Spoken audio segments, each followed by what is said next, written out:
이렇게 묵은 때가 냄비 주변에 되게 많은 게 보이더라고요. 그동안 많은 음식을 하고 깨끗이 닦는다고 닦아서 보관을 했었는데 어느 정도 시간이 지나면서 묵은 때가 점점 쌓여서 이렇게 지저분하게 보이게 되는 거예요. 근데 이런 경험 여러분도 하고 계시겠죠? 그렇다고 유리하고 스테인리스를 분리를 해서 닦을 수는 없더라고요. 냄비 뚜껑 닦을 때 눈에 거슬렸다면 꼭 한번 해보세요. 과탄산소다 하나만 있으면 됩니다. 뚜껑을 분리를 할 수 없는 거는 그대로 당겨 두시고요. 분리를 할 수 있는 뚜껑들이 있거든요. 좀 넓게 되어 있는 거는 이 안에 음식물 찌꺼기가 되게 많더라고요. 뚜껑을 분리를 해서 보면은 이 작은 뚜껑 윗부분에도 이렇게 보이시죠? 찌든 때가 있는 거. 이것도 같이 제거를 해볼게요. 저는 2개의 분량을 뚜껑에 그 찌꺼기를 제거를 하기 때문에 종이컵에 한 반컵 정도의 과탄산소다를 사용을 할 겁니다.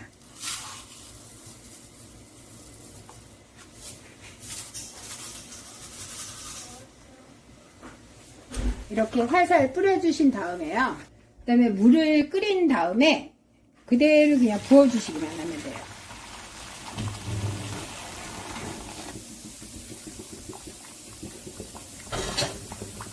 이렇게 부어주시면 과탄산소다가 부글부글 끓는 게 보이실 육안으로 확인을 하실 수 있어요. 과탄산소다가 물 분자랑 만나면은 산소와 탄산 나트륨으로 분해가 되면서 발생하는 활성산소가 산성 물질을 제거하는데 아주 효과적이라고 합니다.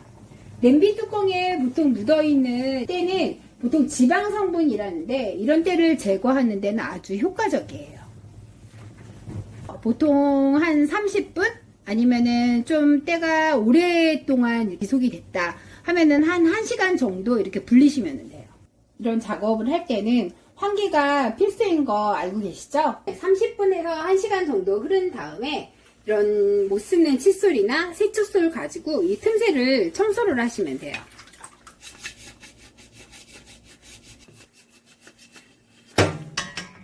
유리하고 이 스테인리스를 분리를 할 수 없어서 되게 난감했었는데 이 과탄산소다를 이용을 해서 한 1시간에서 한 30분 정도 이렇게 담아놓고 이렇게 세척을 하니까 이 찌든 때가 다 없어져요. 이런 때들이 이렇게 칫솔이나 이런 틈새 세척을 할 수 있는 걸로 이용을 하면 이렇게 다 제거가 돼요. 자, 보이시죠? 이 틈새, 이 스테인리스와 유리 사이에 있었던 이 찌든 때들이 다 없어졌어요. 그리고 그 냄비와 연결되어 있었던 나사 부분도 이렇게 깨끗이 잘 닦아주시면 과탄산소다로 닦았기 때문에 식초를 이용해서 좀 중화를 시킨 다음에 세제를 이용해서 닦을 거예요. 식초를 한 종이컵에 한 3분의 2 정도의 분량으로 넣어서 이렇게 물과 희석시킨 다음에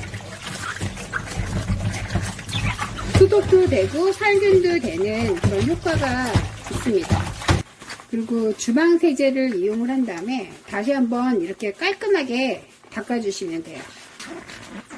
이렇게 뽀드득 속이 다 시원하죠? 자, 이 사이 유리하고 스테인리스에 있었던 사이에 이 찌든 때가 다 없어졌어요.